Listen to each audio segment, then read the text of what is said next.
நண்பர்கள் அனைவருக்கும் வணக்கம். நான் உங்கள் முரளி மோகன். நீங்கள் பார்த்து கொண்டிருப்பது ட்ரேட் வித் ஜேடி. நெஃப்டி இப்போ ஒரு டபிள்யூ பேட்டர்ன் ஃபினிஷ் ஆகிருக்கு. இந்த டபிள்யூ பேட்டர்ன் ஃபினிஷ் ஆனதுக்கு மார்க்கெட் ஆனது கொஞ்சம் கீழே வரணும். எப்போவுமே நெஃப்டி இந்த இடத்துல 930 ஒரு நல்ல சப்போர்ட் ஃபார்ம் ஆகிருக்கு. எப்போல்லாம் 930க்கு வருதோ இந்த இடத்துக்கு 21,930 வரும்போது மார்க்கெட் ஒரு பவுன்ஸ் ஆகுது. ஸோ இதை நல்லா நோட் பண்ணிக்கணும். இது எதனால் இந்த இடத்துல ஒரு மார்க்கெட்டால் பிரேக் பண்ண முடியலன்னா, மந்த்லி சிபிஆர் இந்த இடத்துல இருக்குது. சிபிஆர் அப்படின்னு ஒரு இண்டிகேட்டர் இருக்குது, அது போட்டு பாருங்கள். இந்த இடத்துல மந்த்லி சிபிஆர் இங்கே ரெசிஸ்டன்ஸ் சப்போர்ட் இங்கே ஃபார்ம் ஆகிருக்கு. அதை பிரேக் பண்ணிச்சேன்னா மட்டும்தான் நம்மளுக்கு மார்க்கெட் 21,830 அப்படின்ற ரேஞ்சுக்கு நாளைக்கு போகும். அது பிரேக் பண்ணலைன்னா அகைன் நம்ம நாளைக்கு நாம் எப்படி செட்டப் பண்ண போகிறோன்னா, எப்போ மார்க்கெட் ஆனது 8:30, இப்போ இந்த ½ அன் ஹவரில் இந்த ஐயையும் இந்த லோவையும் போடுறோம். ஓகே, இதை பாருங்கள். இந்த இடத்துல 22,081க்கு மேலே போச்சு அப்படின்னா, மார்க்கெட் இதுக்கு மேலே போச்சுன்னா நம்மளுக்கு மார்க்கெட் ஓப்பன் ஆச்சுன்னா கண்டிப்பாக இந்த டார்கெட் போய் அடிக்கும். இந்த டார்கெட் என்னது? 22,165. நெக்ஸ்ட்டு டார்கெட் 22,200 வரைக்கும் மேலே போகிறதுக்கு வாய்ப்புகள் இருக்குது. இங்கே நம்மளுக்கு ஒரு சப்போர்ட் இருக்குது பாருங்கள், இது வரைக்கும் போகலாம். அவ்வளோதான். மார்க்கெட் ஒரு வேளை இந்த 22,081 கீழே தான் ஓப்பன் ஆகுது நாளைக்கு மார்க்கெட் அப்படின்னா, ஃபஸ்ட்டு நம்மளோட டார்கெட் 21,980 அப்படின்ற நம்பரில் நம்மளுக்கு ஃபஸ்ட் டார்கெட்டாக வரும். ஃபஸ்ட்டு கேண்டில் இங்கே முடியலாம். இங்கேருந்து ஒரு பவுன்ஸ் ஆகலாம். பவுன்ஸ் ஆகிட்டு ரீட்ரேஸ்மெண்ட் ஆகிட்டு அகெயின் மார்க்கெட் கீழே வரலாம். கீழே வந்தாலும் நம்ம சேஃப் டார்கெட் நம்மளுக்கு இந்த 900ன்றது ஒரு சேஃப் டார்கெட். அந்த 900 பிரேக் பண்ணிச்சுன்னா தான் நம்ம 8:30 வரைக்கும் டவுனில் எதிர்பார்க்கலாம். ஸோ நம்ம பை எப்போ போக போகிறோம்னா 22,080 அப்படின்ற இடத்துல இருந்து மேலே போச்சுன்னா அப் ட்ரெண்டில் 22,080லேருந்து ஒரு 120 பாயிண்ட் தான் பை டார்கெட். மார்க்கெட் கீழே டவுனில் ஓப்பன் ஆயிடுச்சுன்னா 22,070க்கு கீழே, இந்த 30க்கு கீழே ஓப்பன் ஆயிடுச்சுன்னா, ஃபஸ்ட்டு கேண்டில் 30 கீழே ஓப்பன் ஆயிடுச்சுன்னா அங்கேருந்து நம்மளுக்கு ஒரு ஃபஸ்ட்டு ஒரு 30-60 பாயிண்ட் வரைக்கும் வரும் ஃபஸ்ட் கேண்டில். அதுக்கப்புறம் எப்படி ரீட்ரேஸ்மெண்ட் ஆகுதுன்னு பார்த்துட்டு அதுக்கப்புறமா தான் நீங்கள் புட்டுக்கு போகணும். புட்டுக்கு போனீங்கன்னா இது வரைக்கும் டார்கெட்டு, இதையும் பிரேக் ஆச்சுன்னா 850 வரைக்கும் வரலாம். சரியா? இது நெஃப்டியை பொறுத்த வரைக்கும் இதுதான் ட்ரெண்டு.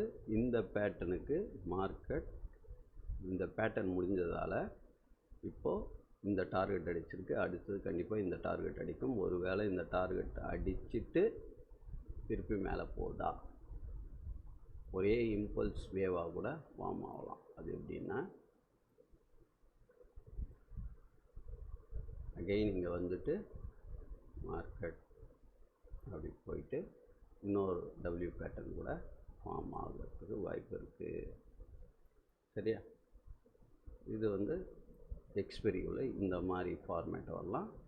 இல்லை நான் சொன்ன மாதிரி இங்கே 21,980க்கு அகைன் இங்கே போயிட்டு திருப்பி கீழே வரலாம்.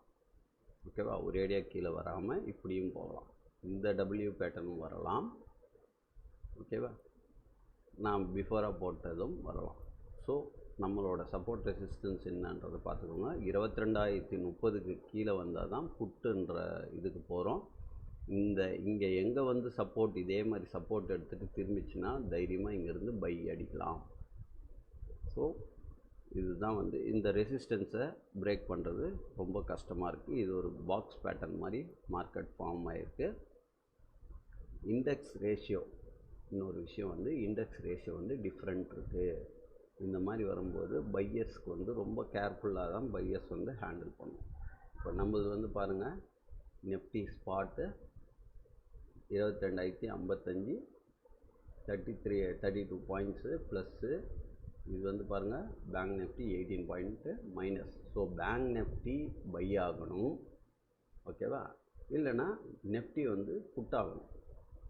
இப்போ இது 32 பாயிண்ட்ஸ் ப்ளஸ்ஸு அப்படின்னா அட்லீஸ்ட் இது வந்து பார்த்திங்கன்னா ஒரு 60 பாயிண்ட்ஸ் அது ப்ளஸ்ஸாக இருக்கணும், இல்லை 100 பாயிண்ட்ஸ் ப்ளஸ்ஸாக இருக்கணும். அப்போ தான் கரெக்டாக இருக்கும் இண்டெக்ஸ் ரேஷியோ. இப்போது டிஃப்ரெண்ட் இருக்குது. ஒன்று நெஃப்டி வந்து புட் ஆகணும், இல்லைனா பேங்க் நிஃப்டி பை ஆகணும். ஸோ அப்படி தான் வந்து இந்த மாதிரி இடத்துல வந்து செல்லருக்கு நல்ல ஒரு வாய்ப்புகள் இருக்கும்.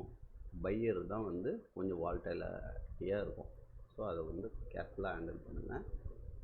அடுத்தது வந்து பேங்க் நிஃப்டி பார்ப்போம்.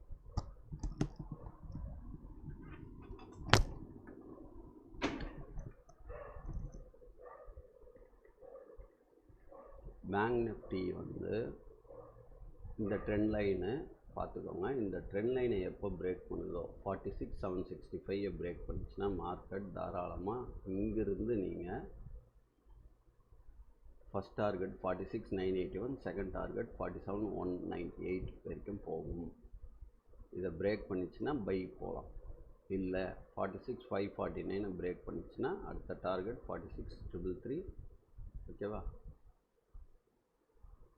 அப்படி வரும்போது இது கீழே டவுனில் வரும்போது இங்கே வந்து பாருங்கள், இது ஒரு 1000 பாயிண்ட்ஸ் கிட்ட கீழே வந்து டார்கெட் இருக்குது. அந்த பேட்டர்னில் ஃபார்ம் ஆயிடுச்சுன்னா கீழே டவுன் வந்து இது வரைக்கும் இருக்குது. ஸோ மார்க்கெட் பேங்க் நிஃப்டியை பொறுத்த வரைக்கும் பை ஆகணும் அப்படின்னு ரொம்ப ட்ரையிங் பண்ணுறாங்க. அப்போ இந்த ட்ரெண்ட் லைனை பிரேக் ஆனால் மட்டும்தான் நம்ம பேங்க் நிஃப்டியில் பைக்கு போக முடியும். ஸோ 46,765 வந்து பிரேக் பண்ணிச்சுன்னா மார்க்கெட் வந்து 46,981 ஃபஸ்ட் டார்கெட்டு, ரெண்டாவது டார்கெட் 47,198. ஸோ 46,550 வந்து பிரேக் பண்ணிச்சுன்னா இது வந்து 46,333 first target, second target 46,118. So இதை வந்து கேர்ஃபுல்லாக பண்ணுங்கள். நாளைக்கு ஃபின் நிஃப்டி வந்து எக்ஸ்பீரி. ஸோ ஃபின் நிஃப்டி வந்து பேங்க் நிஃப்டி என்ன மாடலோ அதே மாடலில் தான் ஃபின் நிஃப்டியும் இருக்குது. சரியா? ஸோ ஃபின் நிஃப்டியை பொறுத்தவரைக்கும் 20,665 மேலே போனால் தைரியமாக இது வரைக்கும் நம்ம டார்கெட் வைக்கலாம். ஒரு கேண்டில் 5 மினிட்ஸில் ஒரு கேண்டில் மேலே ஃபார்ம் ஆகணும். அதுக்கு நெக்ஸ்ட்டு கேண்டில் நம்ம என்ட்ரி ஆனீங்கன்னா 20,809 ஃபஸ்ட் டார்கெட், செகண்ட் டார்கெட் 2881. இந்த ட்ரெண்ட் லைனை பிரேக் பண்ணலன்னா மார்க்கெட் வந்து கீழே தான் இருக்கும். 20,521, 20,378. ஸோ இதை பேஸ் பண்ணி ஒர்க் பண்ணி பண்ணுங்கள். சரிங்களா? Thank you so much. Have a great day. By.